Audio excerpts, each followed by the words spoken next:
নমস্কাৰ, মই জনাৰ্দন বৰা আৰু আপোনালোকে চাই আছে জেডি নিউজৰ বিশেষ অনুষ্ঠান দ্ৰুত সংবাদ। আজি হৈছে ৩ জুন। অসমৰ লগতে ভাৰতৰ বিভিন্ন প্ৰান্তৰ পৰা কেইবাটাও গুৰুত্বপূৰ্ণ খবৰ যুগুত কৰা হৈছে। তাৰে ভিতৰত প্ৰথমটো খবৰেই হৈছে এটা অত্যন্ত গুৰুত্বপূৰ্ণ খবৰ, কিয়নো ৰাজ্যত কোনো কাৰণতে বন্ধ নহয় ৰেচন। আহি থকা ১ আগষ্টৰ পৰা প্ৰতিগৰাকী হিতাধিকাৰীয়ে লাভ কৰিব সুলভ মূল্যত দাইল, চেনি আৰু নিমখ। ইতিমধ্যে খাদ্য সুৰক্ষা বিভাগৰ তৰফৰ পৰা এখন বিশেষ জাননী প্ৰকাশ পাইছে আৰু এই সন্দৰ্ভত সবিশেষ জনাম ফুল স্ক্ৰীনৰ জৰিয়তে। পুনৰ জনাইছোঁ, ৰাজ্যত কোনো কাৰণতে বন্ধ নহয় সুলভ মূল্যৰ দাইল, চেনি আৰু নিমখ। আহি থকা আগষ্ট মাহৰ পৰা পুনৰ হিতাধিকাৰীয়ে লাভ কৰিব এই তিনিবিধ সামগ্ৰী। যিহেতু লেখ অনুদান বাজেটৰ বাবেহে চৰকাৰে জুন মাহৰ পৰা স্থগিত ৰাখিছে এই খাদ্য সামগ্ৰীসমূহৰ বিতৰণ। অৱশ্যে মে' মাহত অতিৰিক্তভাৱে ৰৈ যোৱা খাদ্য সামগ্ৰীসমূহ এই মাহতো বিতৰণ কৰা হ'ব ৰেচনৰ দোকানত। এইখিনিতে আপোনালোকক জনাওঁ যে চলিত বৰ্ষৰ জুলাই মাহত দাখিল কৰা হ'ব যিহেতু নৱগঠিত চৰকাৰৰ পূৰ্ণকালীন বাজেট, আৰু সেই বাজেটত অনুমোদন জনোৱাৰ পাছতে আগষ্ট মাহৰ পৰা পুনৰ হিতাধিকাৰীয়ে লাভ কৰিব এই আঁচনিৰ সুবিধা। আৰু এই সময়ছোৱাত বিনামূলীয়া চাউলৰ বিতৰণ প্ৰতিমাহে ৰাজ্যত অব্যাহত থাকিব। আৰু এয়া হৈছে ৰাজ্যৰ ৰাজহুৱা বিতৰণ আৰু গ্ৰাহক পৰিক্ৰমা বিভাগৰ বিশেষ গুহাৰি। পৰৱৰ্তী খবৰটো হৈছে আন এটা বহুতেই বেছি গুৰুত্বপূৰ্ণ খবৰ, কিয়নো সাৱধান হওক ৰাজ্যবাসী, আপোনালোকে ভুলতো কিঞ্চিতমানো নকৰিব অপৰাধ। কাৰণ ইতিমধ্যে ৰাজ্যৰ প্ৰশাসন কঠোৰ হৈ পৰা দেখিবলৈ পোৱা গৈছে আৰু এই সন্দৰ্ভত সবিশেষ জনাম ফুল স্ক্ৰীনৰ জৰিয়তে। পুনৰ জনাইছোঁ, সাৱধান অপৰাধীসকল, ন' এক্সকিউজড, ডাইৰেক্ট হ'ব একশ্যন। ফুল একশ্যন মোডত দেখিবলৈ পোৱা গৈছে এইবাৰ অসম আৰক্ষীক। অপৰাধ কৰিলেই শাস্তি হ'ব অতি ভয়ংকৰ। ক'তো সাৰি যাব নোৱাৰিব এজনো অপৰাধী। মনৰ পৰা একেবাৰে আঁতৰাই দিয়ক এতিয়াৰে পৰাই অপৰাধ, অন্যথা হ'ব ডাইৰেক্ট এনকাউণ্টাৰ। পৰৱৰ্তী খবৰটো হৈছে যোৱা 2 দিন পূৰ্বে নলবাৰীত সংঘটিত হোৱা ভয়ংকৰ ঘটনাটোৰ ভুক্তভোগী যুৱতী মৃদু মুদ্ৰা ডেকা কেনে আছে বৰ্তমান সময়ত আপোনালোকে বাৰু জানেনে? যদিহে নাজানে তেন্তে চাওকেই আমাৰ এক্সক্লুচিভ প্ৰতিবেদন। পুনৰ জনাইছোঁ, কেনে আছে নলবাৰী কাণ্ডৰ ভুক্তভোগী যুৱতী মৃদু মুদ্ৰা ডেকা। সম্প্ৰতি GMCHৰ ICUত চিকিৎসাধীন অৱস্থাত আছে মৃদু মুদ্ৰা ডেকা। এটা জৰুৰী খবৰ জনাই আছে এই মুহূৰ্তত। আৰু স্বাস্থ্যৰ কিছু উন্নতি হৈছে যদিও এতিয়াও সম্পূৰ্ণৰূপে সংকটমুক্ত নহয় লাভ জেহাদৰ বলি হোৱা মৃদু মুদ্ৰা ডেকা। ভুক্তভোগী মৃদু মুদ্ৰাৰ স্বাস্থ্যৰ বুজ ল'বলৈ ইতিমধ্যে যিহেতু চিকিৎসালয়ত উপস্থিত হৈছেহি বিধায়ক চন্দ্ৰমোহন পাটোৱাৰী। আৰু GMCHৰ পৰা ওলাই আহি বিধায়কগৰাকীয়ে স্পষ্টভাৱে কয় যে পূৰ্বতকৈ কিছু সুস্থ হৈছে যদিও সংকটমুক্ত হোৱা নাই বৰ্তমান সময়তো মৃদু মুদ্ৰা ডেকা। প্ৰেমৰ প্ৰস্তাৱ প্ৰত্যাখ্যান কৰি যিহেতু বৰ্বৰতাৰ বলি হৈছিল নলবাৰীৰ মৃদু মুদ্ৰা ডেকা।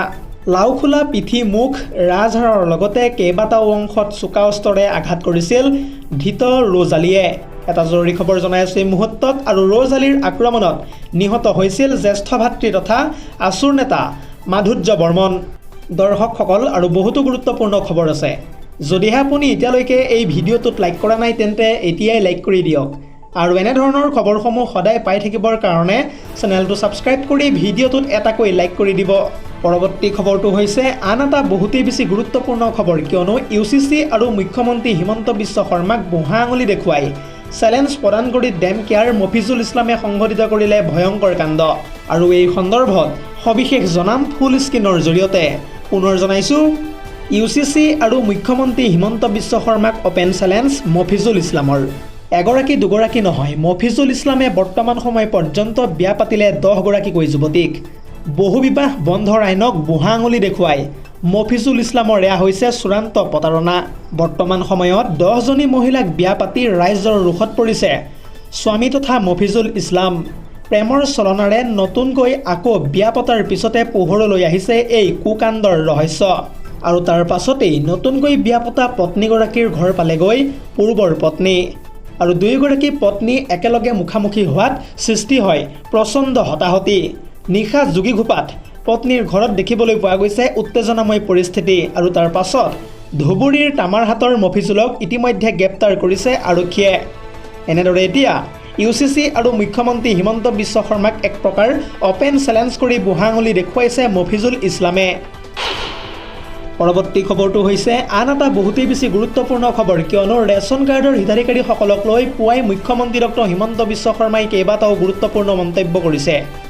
মুখ্যমন্ত্ৰীগৰাকীয়ে এই সন্দৰ্ভত কি কৈছে সবিশেষ জনাম ফুল স্ক্ৰীনৰ জৰিয়তে। পুনৰ জনাইছোঁ, ৰাজ্যৰ লাখ লাখ পৰিয়াললৈ এই মুহূৰ্তত আহি গ'ল ভাল খবৰ। সম্পূৰ্ণ বিনামূলীয়া হ'বলৈ গৈ আছে ৰেচনৰ সামগ্ৰী। ৰেচনৰ সামগ্ৰীৰ বাবে কোনো পৰিয়ালে এটকা এটাও খৰচ কৰিব নালাগে এতিয়াৰে পৰা। এটকাও নিদিয়াকৈ লাভ কৰিব দাইল, চেনি, নিমখ আৰু মিঠাতেল। সম্পূৰ্ণ ৰেচন বিনামূলীয়া হ'ব বুলি ইতিমধ্যে যিহেতু ডাঙৰ মন্তব্য কৰিছে হিমন্ত বিশ্ব শৰ্মাই। ৰেচন কাৰ্ড আৰু অৰুণোদয়ক লৈও কেইটামান গুৰুত্বপূৰ্ণ মন্তব্য প্ৰকাশ মুখ্যমন্ত্ৰীগৰাকীৰ। অৰ্থাৎ এইবাৰ ডাঙৰ পৰিয়াল থকা প্ৰতি ঘৰে লাভ কৰিব দুখনকৈ ৰেচন কাৰ্ড আৰু পৰিয়ালত মহিলা অনুযায়ী প্ৰদান কৰা হ'ব অৰুণোদয়ৰ সুবিধা। অৰ্থাৎ এটা ডাঙৰ পৰিয়ালৰ প্ৰায় দুগৰাকীকৈ মহিলাই লাভ কৰিব এইবাৰ অৰুণোদয়ৰ সুবিধা। কেৱল ইমানেই নহয়, ৰেচন কাৰ্ড ভঙাৰ সুবিধাও কৰি দিব হিমন্ত বিশ্ব শৰ্মাৰ চৰকাৰে। ইয়াৰ উপৰিও প্ৰতিখন আঁচনি আপডেট কৰিব হেনো এইবাৰ ৰাজ্য চৰকাৰে। পৰৱৰ্তী খবৰটো হৈছে আন এটা বহুতেই বেছি গুৰুত্বপূৰ্ণ খবৰ, কিয়নো ৰাষ্ট্ৰীয় ঘাইপথত এতিয়াৰে পৰা ৰখাই থ'ব নোৱাৰিব ট্ৰাক নাইবা গধুৰ বাহন। আৰু যদিহে এনে ভুল কৰে তেন্তে ট্ৰাক ড্ৰাইভাৰে ভৰিব লাগিব 10,000 টকা পৰ্যন্ত জৰিমনা। ক'ত এই নিয়ম বলবৎ কৰা হৈছে সবিশেষ জনাম ফুল স্ক্ৰীনৰ জৰিয়তে। পুনৰ জনাইছোঁ, ৰাজপথত অবৈধভাৱে এতিয়াৰে পৰা ৰাখি থ'ব নোৱাৰিব ট্ৰাক নাইবা গধুৰ বাহন। নিয়ম ভংগ কৰিলেই ট্ৰাক গধুৰ বাহনৰ বিৰুদ্ধে বিহা হ'ব বৃহৎ জৰিমনা। অৰ্থাৎ 5,000 পৰা 10,000 টকা পৰ্যন্ত বিহা হ'ব পৰ্যাপ্ত পৰিমাণৰ মাচুল। মন গ'লেই ৰাজপথৰ কাষত এতিয়াৰে পৰা কোনেও ৰখাই থ'ব নোৱাৰিব গধুৰ যান বাহন। যিহেতু আজিৰে পৰাই ৰাজ্যত কঠোৰভাৱে বলবৎ হৈছে এই নিয়ম। নগাঁও জিলাক লৈ কেইটিমান মুহূৰ্তৰ পূৰ্বে কঠোৰ নিয়ম ঘোষণা কৰিছে এনেদৰে নগাঁও জিলা আয়ুক্ত তথা দেৱাশিষ শৰ্মাই। আৰু আয়ুক্ত তথা দেৱাশিষ শৰ্মাই এই সন্দৰ্ভত কয় যে ৰখাই থোৱা বাহনৰ বাবে যিহেতু ৰাজপথত সংঘটিত হয় প্ৰায়ে ভয়ংকৰ দুৰ্ঘটনা। যোৱা মে' মাহত প্ৰায় 35টাকৈ দুৰ্ঘটনা সংঘটিত হৈছে নগাঁৱত, আৰু সেই দুৰ্ঘটনা কেইটাত ক্ৰমেও 22জনকৈ লোকে হেৰুৱাইছে প্ৰাণ। কেৱল ইমানেই নহয়, হেলমেট নিপিন্ধাক লৈও দুচকীয়া বাহনৰ ক্ষেত্ৰতো কঠোৰ হ'ব এইবাৰ প্ৰশাসন। পৰৱৰ্তী খবৰটো হৈছে আন এটা বহুতেই বেছি গুৰুত্বপূৰ্ণ খবৰ, কিয়নো মমতাৰ সপোনত নিজ দলীয় কৰ্মীয়ে ঢালিলে চেঁচা পানী। পৰাজয়ৰ পাছতে থান বান হোৱাৰ দিশে ইতিমধ্যে অগ্ৰসৰ হৈছে পশ্চিমবংগৰ TMC দল। আৰু এই সন্দৰ্ভত সবিশেষ জনাম ফুল স্ক্ৰীনৰ জৰিয়তে। পুনৰ জনাইছোঁ, পশ্চিমবংগত একেবাৰে থান বান হোৱাৰ দিশে অগ্ৰসৰ হৈছে মমতাৰ TMC দল। আৰু এই TMCৰ মন্ত্ৰী বিধায়কৰ সৈতে মমতা বেনাৰ্জীৰ দেখিবলৈ পোৱা গৈছে বিসম্বাদ। প্ৰায় 50গৰাকীকৈ বিধায়কে তৃণমূল কংগ্ৰেছ ত্যাগ কৰাৰ আছে পূৰ্ণ সম্ভাৱনা। মমতা বেনাৰ্জীয়ে TMCৰ 2 বিধায়কক বহিষ্কাৰ কৰাৰ পাছতে এক প্ৰকাৰ পশ্চিমবংগত আৰম্ভ হৈছে বিসম্বাদ। তথ্য অনুসৰি ঋতব্ৰত বেনাৰ্জী আৰু সন্দীপন চাহাক বহিষ্কাৰ কৰিছিল মমতা বেনাৰ্জীয়ে, আৰু এই 2গৰাকী বিধায়কে দল বিৰোধী কাৰ্যকলাপত লিপ্ত থকাৰো অভিযোগ উত্থাপিত হৈছিল। ঋতব্ৰত বেনাৰ্জী আৰু সন্দীপন চাহাৰ নেতৃত্বত হয়তো পশ্চিমবংগত নতুনকৈ TMC গঠন কৰাৰো আছে পূৰ্ণ সম্ভাৱনা।